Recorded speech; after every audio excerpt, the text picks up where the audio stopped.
પોરબંદર શહેરમાં રમણીય ચોપાટી આવેલ છે। આ ચોપાટીના પ્રવેશ દ્વારે ગેટ બનાવવામાં આવ્યા છે, પરંતુ આ ગેટ છેલ્લા ઘણા સમયથી જર્જરિત હાલતમાં જોવા મળી રહ્યા છે, જેથી મહાનગરપાલિકા દ્વારા આ બંને ગેટનું નવીનીકરણ કરવા ₹1.5 કરોડના ખર્ચે મોડર્ન ગેટ બનાવવા કાર્યવાહી શરૂ કરવામાં આવી છે।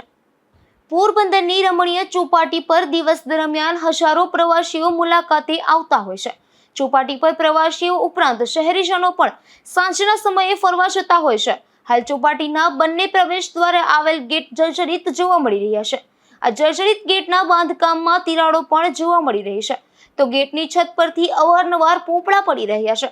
ચોપાટીના બંને જર્જરિત ગેટ આગામી દિવસોમાં મોટો અકસ્માત સર્જે તેવી પણ ભીતિ જોવા મળી રહી છે। ત્યારે મહાનગરપાલિકા દ્વારા સર્વે હાથ ધરવામાં આવ્યો હતો, જે સર્વે બાદ આગામી દિવસોમાં જર્જરિત ગેટ દૂર કરી ₹1.5 કરોડના ખર્ચે બંને ગત મોડર્ન ગેટનું નિર્માણ કરવા કાર્યવાહી હાથ ધરવામાં આવી છે।